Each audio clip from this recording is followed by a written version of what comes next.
여러분 안녕하세요. 민도사와 함께하는 청년을 위한 국어 공부 시간에 오신 모든 여러분들 진심으로 환영합니다. 안녕하세요. 김밥입니다. 네, 오늘은 식과를 함께 배워보려고 합니다. 그 전에 지난 시간에 배웠었던 국어의 내용들을 키워드에 있는 단어들을 통해서 리뷰해 보도록 하겠습니다. 네, 저희 지난 국어에서는 예수 온전한 제물이라는 제목으로 하나님의 언약과 또 제사 제도에 대해서 살펴봤고요. 참된 희생 제물이신 예수님께서 우리의 죄를 담당하는 온전한 제물이 되셨다는 사실을 우리 함께 공부할 수 있었습니다. 또 하늘 성소 봉사에 대해서 이야기하면서 두 국면이 있다는 이야기, 재림전 조사 심판에 대해서도 잠깐 언급하는 시간을 가졌었습니다. 네, 우리는 우리의 영원한 운명을 결정지을 대속죄일의 기간을 살아가고 있다라고 했었죠. 우리는 온전하신 제물이신 예수 그리스도가 있기 때문에 앞으로 다가올 심판의 날을 기쁘게 기다릴 수 있습니다. 대속죄일을 겸손한 마음으로 준비했었던 이스라엘 백성들과 마찬가지로 저희도 그 마음으로 예수님에게 모든 것을 의지하기로 했었던 것도 기억하면 좋겠습니다. 오늘 교과는 10과 휘장 가운데로 길을 여심입니다. 지난 시간에 배웠었던 대속죄일이 끝나고 이제 우리는 어디로 가게 되고 어떤 사건들이 펼쳐질까요? 이번 교과를 통해서도 심판 이후에 계속되는 하나님의 인도하심을 기대할 수 있으면 좋겠습니다. 시작하는 깨닫기는 예수님께서 승천하셔서 하나님 앞에 서 계심으로 우리에게 새로운 살 길이 열렸음을 깨닫는다입니다. 일요일 소지는 아버지 앞에 계신 예수님. 일요일의 소지의 주제 말씀을 함께 읽도록 하겠습니다. 네, 히브리서 9장 24절입니다. 그리스도께서는 참 것의 그림자인 손으로 만든 성소에 들어가지 아니하시고 바로 그 하늘에 들어가사 이제 우리를 위하여 하나님 앞에 나타나시고. 네, 감사합니다. 히브리서 9장 24절은 예수님의 어떤 모습에 대해서 알려주고 있을까요? 네, 이 말씀은 부활하시고 하늘로 승천하신 예수님의 모습을 묘사하고 있습니다. 더불어 예수님께서 승천하신 주요한 목적도 알려주고 있는데요. 성경은 예수님께서 다른 것보다 먼저 우리를 위하여 하나님 앞에 나타나셨다라고 알려주고 있습니다. 네, 감사합니다. 예수님께서 하늘 성소에 들어가신 것이 하나님의 앞으로 가기 위해서였다라고 얘기하셨는데, 그런데 그게 예수님 자신의 편의나 자신의 쉼을 위해서가 아니라 우리를 위해서 하나님 앞에 나가셨다라고 얘기해 주신 것 같아요. 그러면은 하나님 아버지 앞으로 간다는 것이 무슨 의미인지에 대해서도 좀 생각해 봐야 될 것 같은데요. 네, 이것에 대해서는 이스라엘 백성들의 사상, 그들이 가졌던 그러한 사상을 토대로 생각을 해보면 이해하기 쉬울 것 같습니다.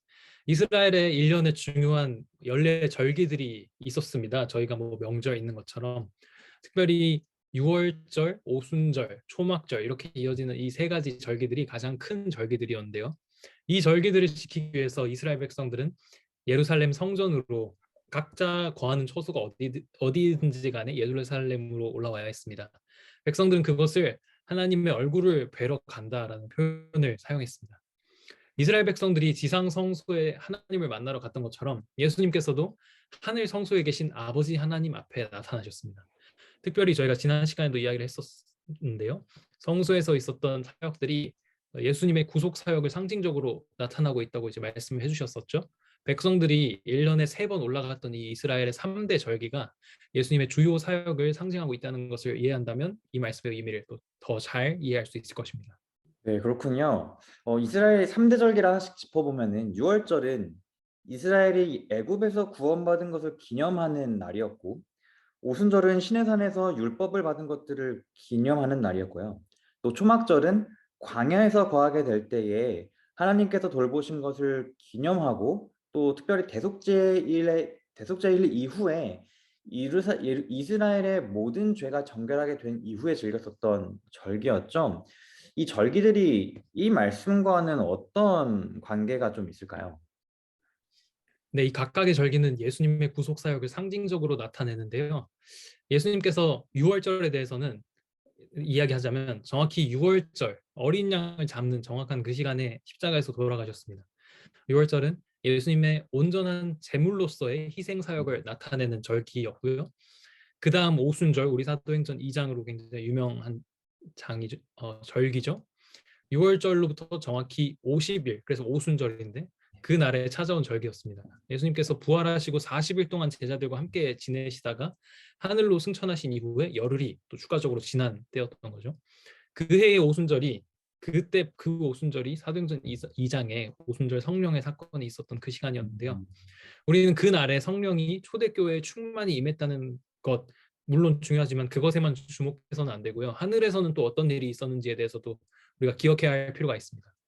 이날은 예수 그리스도께서 하늘 보좌에 앉으신 대관식이 있었던 날입니다. 왕으로서 임명을 받으신 거죠. 읽었던 말씀처럼 예수님은 아버지 하나님 앞으로 나아가셨던 거고요. 하늘 성소에 하나님 앞으로 이제 보좌 앞으로 나아가셨던 거고요. 우리를 위해서 중보 사역을 시작하시는 상황이었습니다. 그래서 히브리서 9장 24절의 말씀, 그 말씀은 우리보다 먼저 예수님께서 하나님 앞으로 가셔서 우리가 하나님의 보좌 앞으로 나아올 수 있을 때까지 우리를 위해서 하나님 앞에서 하나님께 간구하는 사역을 그 시점부터 시작하셨다는 것으로 이해할 수 있겠습니다. 네, 감사합니다. 사도행적 38페이지의 글도 이 내용을 뒷받침해주고 있습니다. 그리스도의 승천은 그의 제자들이 약속된 축복을 받게 되리라는 신호였다. 사업을 시작하기 전에 그들은 이것을 기다려야 하였다.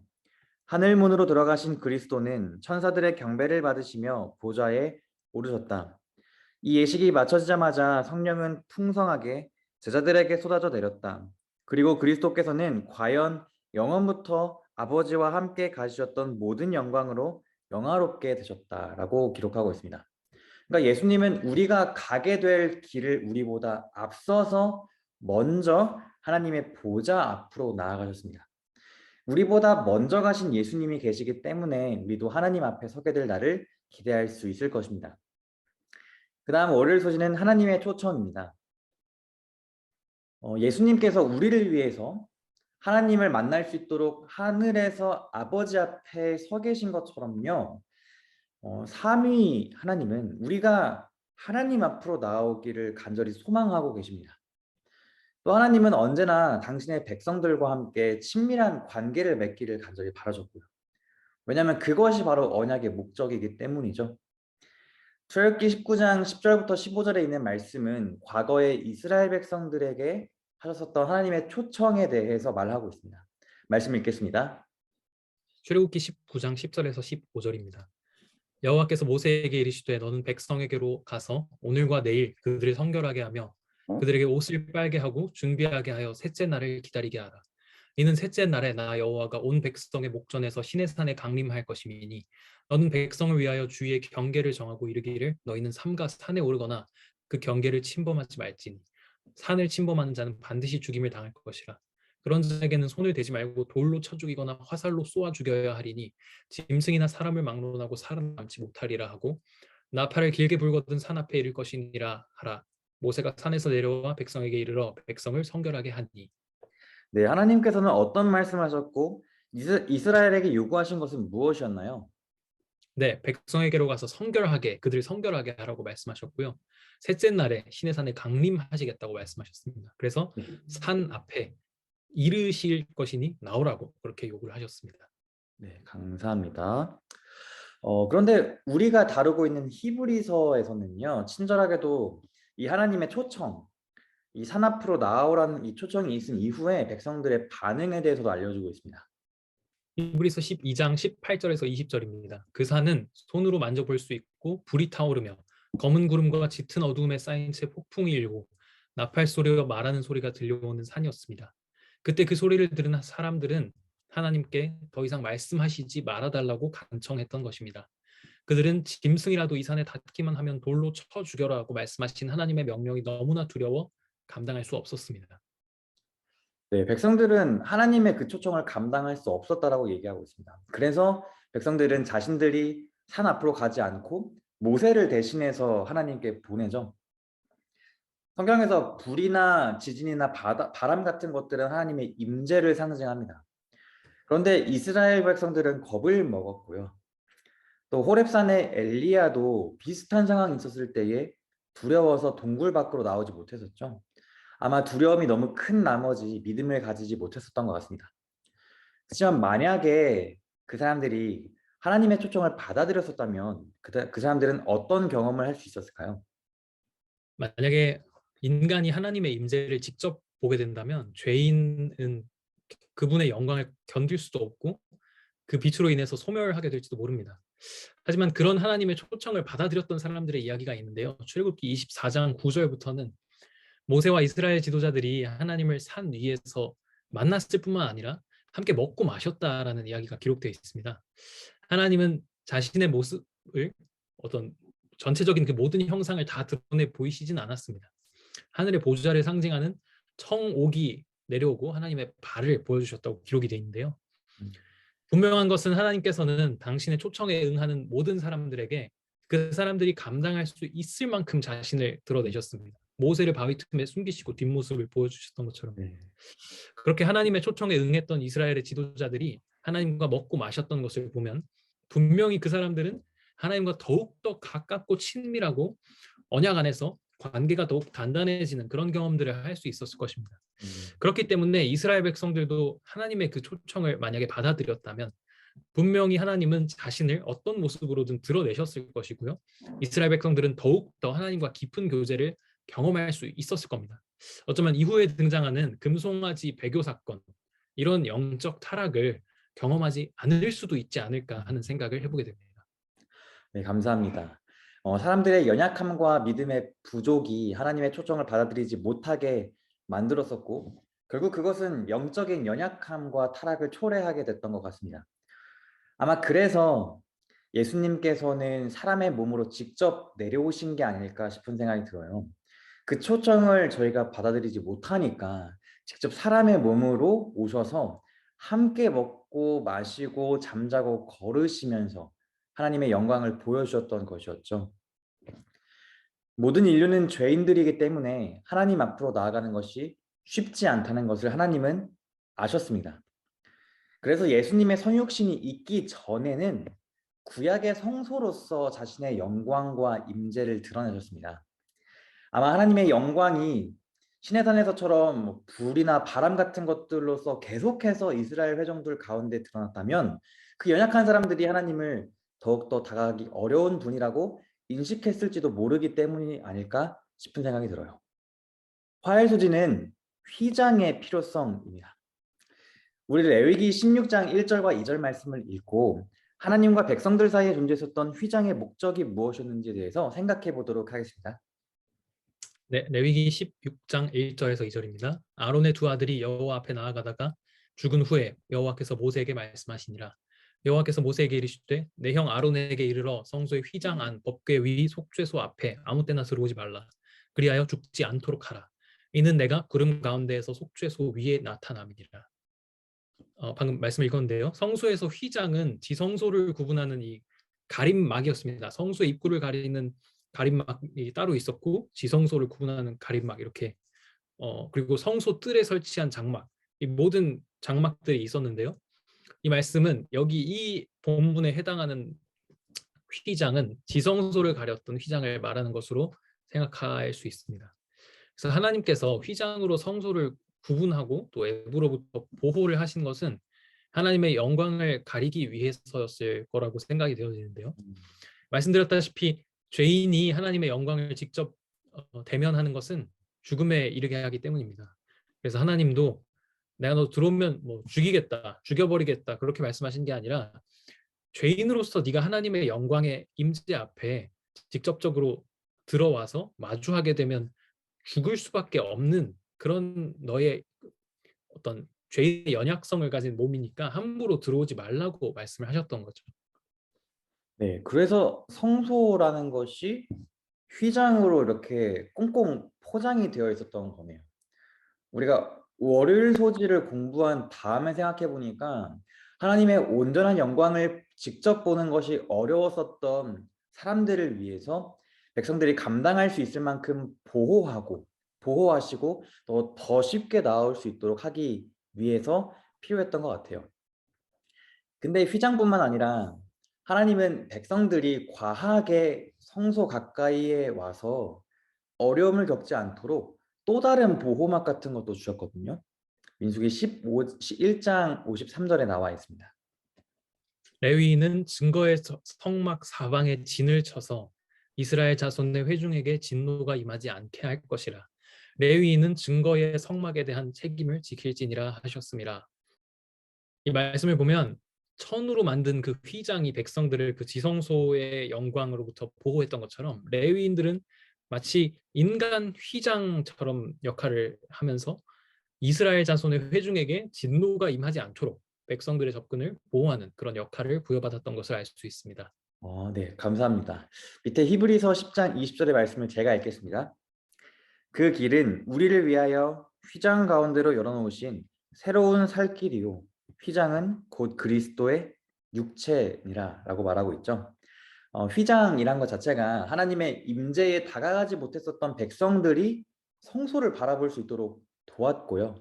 또 레위인들이 백성들을 위해서 인간 장막이 되었던 것처럼 성경은 예수님께서 우리로 하여금 하나님의 거룩한 영광과 임재를 바라볼 수 있도록 하는 휘장이라고 말하십니다.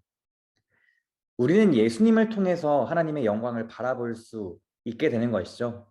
요한복음 1장에 있는 말씀을 읽도록 하겠습니다. 말씀이 육신이 되어 우리 가운데 거하심에 우리가 그의 영광을 보니 아버지의 독생자의 영광이요 은혜와 진리가 충만하더라.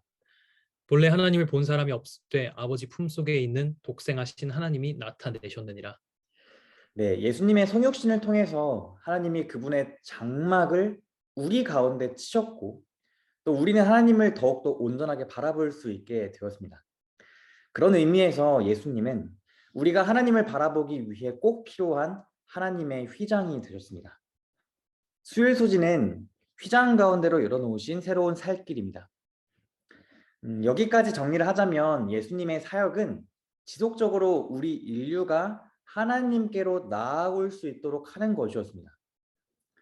오늘 교과는 먼저 하늘 성소에 들어가신 예수님께서 그분의 길을 따라오도록 우리를 초청하신다는 것을 얘기하고 있고요. 또 그 초청을 받아들여야 한다는 것을 얘기하고 있는데요. 밑에 있는 히브리서 10장에 있는 말씀을 읽어보도록 하겠습니다. 그러므로 형제들아 우리가 예수의 피를 힘입어 성소에 들어갈 담력을 얻었나니 그 길은 우리를 위하여 휘장 가운데로 열어놓으신 새로운 살 길이요 휘장은 곧 그의 육체니라.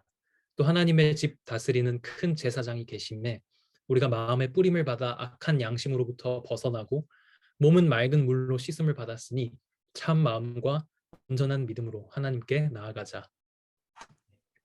우리는 하나님께 어떤 초청을 받고 있나요? 네, 말씀에서는 휘장 가운데로 열어놓으신 새로운 살 길로 오라는 그런 초청을 하고 계십니다. 십자가에서 예수님께서 돌아가실 때 예수님의 육체를 상징하는 휘장이 성소에서 찢어졌습니다. 지상의 성소는 그래서 그때로부터 의미를 잃게 되었는데요. 의미가 없어졌지만 지상 성소의 휘장이 찢어지고 이제 지성소가 모두에게 공개되고 볼 수 있게 된 것이 상징적인 의미를 가지고 있었습니다. 예수님께서 자신의 육체를 찢으심으로 우리가 하나님의 보좌 앞으로 나아가는 하나님을 만나러 나아가는 그 길을 열어주신 것이죠. 히브리서에 자주 나왔던 언약에 대해서도 생각을 해보면요. 동물의 피로 비준했던 옛 언약과는 다르게 새 언약은 예수님의 피로 이제 비준을 했다고 말씀을 하고 있죠. 그리고 동물의 피를 뿌림으로써 정결해졌듯이 새 언약은 예수님의 피로 우리를 깨끗하게 하는데요. 지난 시간에도 봤었던 우리가 확인했었던 말씀인 히브리서 10장 10절에서는 이렇게 말씀하고 있습니다. 이 뜻을 따라 예수 그리스도의 몸을 단번에 들이심으로 말미암아 우리가 거룩함을 얻었노라. 예수님의 피가 우리를 거룩하게 한다는 거죠. 이 말씀에서도 예수님의 피가 우리 마음에 뿌려져서 우리의 악한 양심을 회복시키시고 깨끗하게 하신다는 말씀을 보면 우리에게 정한 마음을 주시고 마음을 변화시켜 주신다는 그 새 언약의 약속이 여기에도 나와 있다는 것을 알 수가 있습니다. 우리 교과책에서도 이것을 새 언약이라고 그렇게 표현을 하고 있습니다. 결론적으로 말씀드리면 예수님의 피를 힘입어서 성소로 들어오라는 이 초청은 새 언약으로 우리를 초청하는 것이라고 말씀드릴 수 있겠습니다. 네, 히브리서가 되게 공부하면 공부할수록 신기한 것 같습니다. 다른 과에서 배웠었던 내용들이 다시 한번 등장하고 또 이렇게 연결되고 있고 연관되어 있는 걸 보면 되게 신기한 것 같습니다. 어느 하나 중요하지 않은 것이 없다는 생각이 듭니다. 특별히 예수님의 희생이란 것이 우리에게 얼마나 다양한 의미에서 우리에게 유익이 되는지 정말 놀라운 것 같아요. 예수님께서 모든 언약의 의무를 성취하셨다라고 얘기했잖아요. 뭐 중보자의 역할도 하고 계시고 보증인의 역할도 하고 계시고 또 희생 제물의 역할도 또 휘장의 역할도 하고 있다라고 오늘도 보고 있는데 이 모든 것을 우리를 위해서 행하셨기 때문에 우리에겐 오늘 휘장 가운데로 살 길이 그러니까 하나님의 보좌 앞으로 나아가는 그 길이 열려져 있는 것입니다. 예수님께서 이 땅에서 승천하시고 하나님의 보좌 우편에 앉으셨던 그 사건이 우리에게는 새로운 소망의 길이 되어 가고 있는 것이죠. 이것은 여전히 우리의 잘남 때문이 아닙니다. 예수님께서 하나님 앞에서 우리를 대신해서 도움을 요청하고 계시기 때문인 것인데요. 스가랴 3장에 있는 말씀은 하나님 앞에 서 있는 모든 이스라엘 백성들을 대표하는 대제사장 여호수아와 예수 그리스도를 대표하는 여호와의 천사가 함께 나옵니다. 이 말씀이 오늘 배운 교과의 내용과 어떤 관련이 있는지 말씀을 읽고 함께 생각해 보도록 하겠습니다. 네, 스가랴 3장 1절에서 4절입니다. 대제사장 여호수아는 여호와의 천사 앞에 섰고 사탄은 그의 오른쪽에 서서 그를 대적하는 것을 여호와께서 내게 보이시니라. 여호수아가 더러운 옷을 입고 천사 앞에 서 있는지라 여호와께서 자기 앞에 선 자들에게 명령하사 그 더러운 옷을 벗기라 하시고 또 여호수아에게 이르시되 내가 너의 죄악을 제거하여 버렸으니 너에게 아름다운 옷을 입히리라. 네, 이 말씀 읽었는데요. 오늘 저희 배우는 교과가 우리를 위해서 하나님 앞에 계신 예수 그리스도에 대한 거잖아요. 이 말씀을 보면 아버지 하나님이 계신 곳에 하나님의 백성을 대표하는 여호수아가 서 있는데요. 여호와의 천사로 묘사된 예수님께서 그 사이에 하나님 앞에 그리고 사람 앞에 거기 서 계십니다. 또 사단이 인류의 죄됨을 참소하고 또 고발하고 있습니다. 하나님 앞에서 얼굴도 못 들게 그렇게 만들고 있는 거죠. 차마 담대히 나아가지 못하게 만들고 있는 겁니다. 그런데 죄인을 위해서 자신의 생명을 바치신 예수님께서 자신의 보혈과 함께 우리를 위해서 탄원하시기 때문에 하나님께서 죄인을 받아들여 주시는 모습을 이 스가랴서의 본문을 통해서 보게 됩니다. 교과책에서는 우리를 위해 중보하시는 분은 예수님이시며 그분은 당신의 희생과 신실하심을 통해 우리의 구원을 주장하신다라고 말하고 있습니다. 네, 네, 감사합니다. 예수님이 승천하셔서 하나님의 앞에 서 계신다는 것이 정말 큰 힘이 되는구나라는 생각이 들어요. 김밥님은 개인적으로 그 사실에 대해서 어떻게 좀 어떤 느낌이 좀 드시나요? 네, 저도 정말 큰 힘이 된다고 생각하고요. 이 사실 역시 그러니까 예수님이 계속해서 중보자 되심으로써 우리와 하나님 사이에 서 계시다는 사실이 우리가 계속해서 기억해야 할 좋은 소식이 아닌가, 복음이 아닌가 그렇게 생각합니다. 네, 감사합니다. 예수님께서는 자신의 온전한 희생과 승천을 통해서 새 언약을 계시함으로써 모든 믿는 자들을 위해 새로운 살 길을 열어 주었습니다. 이것을 바로 우리는 잊지 않아야 되겠죠. 목을 소지는 그들이 하나님의 얼굴을 보게 됩니다. 밑에 말씀 읽겠습니다.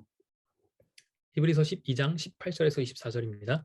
너희는 만질 수 있고 불이 붙는 산과 침침함과 흑암과 폭풍과 나팔 소리와 말하는 소리가 있는 곳에 이른 것이 아니라 그 소리를 듣는 자들은 더 말씀하지 아니하시기를 구하였으니 이는 짐승이라도 그 산에 들어가면 돌로 침을 당하리라 하신 명령을 그들이 견디지 못함이라. 그 보이는 바가 이렇듯 무섭기로 모세도 이르되 내가 심히 두렵고 떨린다 하였느니라. 그러나 너희가 이른 곳은 시온산과 살아계신 하나님의 도성인 하늘의 예루살렘과 천만 천사와 하늘에 기록된 장자들의 모임과 교회와 만민의 심판자이신 하나님과 및 온전하게 된 의인의 영들과 새 언약의 중보자이신 예수와 및 아벨의 피보다 더 나은 것을 말하는 뿌린 피니라. 이 말씀들을 읽어보니 그리스도인들은 어디에 있다라는 말씀을 하고 있는 걸까요? 네, 저희가 월요일 소지에서 살펴봤던 신의 산의 모습을 끌어와서 설명하면서요. 그것과 대조적인 모습을 드러내고 있습니다. 두려워서 올라갈 엄두도 내지 못했던 그 신의 산의 이스라엘 사람들과는 다르게 이 믿음의 사람들은 시온산과 하나님의 도성 하늘 예루살렘에 있다고 기록되어 있습니다. 네. 근데 생각해 보면 시온산도 그렇고 하나님의 조성인 하늘 예루살렘도 그렇고 아직 우리가 가지 못한 곳이잖아요. 우리가 미래에 가게 될 곳이다라고 저는 알고 있는데 이게 무슨 뜻이라고 받아들여야 될까요? 네, 아주 적절한 지적이고요. 너희가 잃을 곳이라고 해야 될 것 같은데 여기서 지금 음. 잃은 곳이라고 표현을 해도 되느냐라는 어떤 시제의 문제인 것 같습니다. 이것에 대해서 이해하기 위해서 우리가 신학에서 말하는 이미와 아직 사이의 어떤 분장 관계를 이해하면 도움이 될 것 같습니다. 그리스도 안에서 이미 이루어진 것이 아직은 그 최종적인 성취를 앞두고 있다는 그런 개념인데요. 예를 들면 우리가 이미 구원받았지만 아직 하늘은 가지 못했다는 거죠. 우리 교과 5과에서도 아직 하늘에 가지 못했지만 이 땅에서도 이미 우리가 그 쉼을 누릴 수 있다고 이야기를 했었는데요. 또 에베소서 2장에서도 하나님이 우리를 예수 그리스도 안에서 다시 살게 하신 것처럼 이미 하늘에 앉으셨다 이렇게 말씀을 하고 계십니다. 그래서 신학자 브루스라는 사람이 이것에 대해서 이렇게 말하고 있습니다. 하나님께서 그리스도인들을 그리스도와 함께 부활시키신 것이 이미 이루어진 것이듯이 하늘에 앉히신 것도 비록 현재 참여하고 있는 것을 우리가 느낄 수 없다 할지라도 이미 이루어진 것임을 나타낸다. 그러니까 예수님께서 이미 하나님의 보좌에 앉으셨고 하나님의 도성인 하늘 예루살렘에, 즉 하나님의 임재 안에 이미 계시다는 사실은 우리에게도 아직은 이루어지지 않은 그 최종적인 성취를 우리가 경험하고 또 바라보면서 살 수 있게 해준다라는 겁니다. 우리가 하나님의 임재 안으로 들어가는 것은 미래에 일어날 일일 뿐만 아니라 우리의 대표자 되시는 예수 그리스도를 통해 이미 이루어진 일이기도 합니다.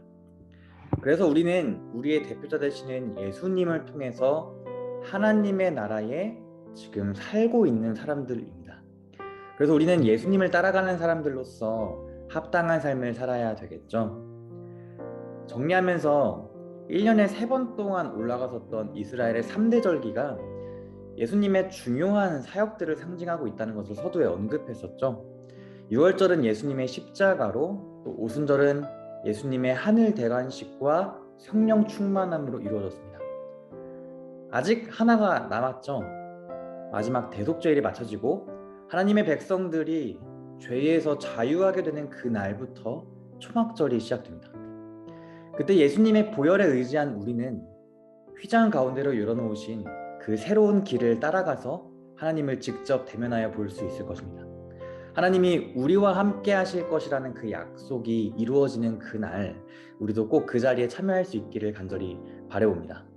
마지막 네. 결론 읽고 마치겠습니다. 예수님의 승천은 모든 믿는 자들에게 허락된 하나님의 약속이 참된 것임을 확증해 주었을 뿐만 아니라 우리가 하나님 앞으로 나아갈 수 있는 새로운 살 길을 열어주었습니다. 이 사실을 확실히 믿는다면 우리는 이 땅에서부터 예수님을 통해 하나님의 임재 가운데서 사는 행복을 맛볼 수 있습니다.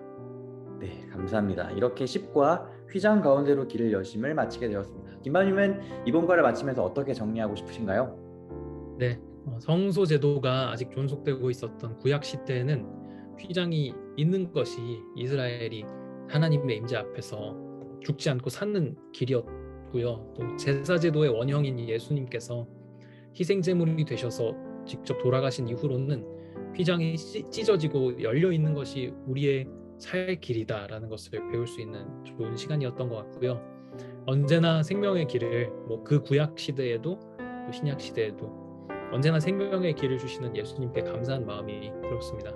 지금도 하늘 지성소에 계신 예수님을 믿음으로 또 아직 완전한 그 성취를 보지는 못했지만 그분께서 이미 이루신 것들을 경험하면서 또 바라보는 그런 삶이 되기를 소망합니다. 네, 감사합니다. 하나님과 우리 사이를 가로막아 놓았던 것들이 전혀 없이 이제 하나님을 직접 대면하여 볼 수 있는 그 날이 온다는 것이 어떨지 정말 궁금해지는 것 같아요. 하늘에 가면 우리가 면류관을 쓰고 하나님 앞에 갔을 때에 모든 구원받은 사람들이 엎드려서 하나님 앞에 그 면류관을 내려놓고 우리는 이 영광을 받을 자격이 없다. 오직 하나님께서만이 경배받기에 합당한 분이시라고 고백하게 될 것이다 라고 하죠. 우리의 구원이 오직 휘장 가운데로 길을 열어주신 예수님의 은혜라는 사실을 고백하는 그 경험을 저도 기대하게 됩니다. 함께 기도하겠습니다. 사랑의 아버지 하나님, 우리가 예수님의 피를 힘입어서 휘장 가운데로 들어갈 수 있게 되었습니다. 아버지, 우리가 믿을 수 있는 것은 오직 당신의 보혈과 당신의 사랑과 당신의 은혜이오니 우리 삶 가운데서 그 사랑에 의지함으로써 우리가 대속죄를 잘 준비하고 또 다가오는 초막절, 하나님께서 우리에게 장막을 열어주시는 하늘 장막을 우리에게 보여주실 때까지 우리가 믿음으로 그 길을 따라갈 수 있도록 도와주옵소서. 예수 그리스도 이름으로 기도합니다. 아멘. 아멘.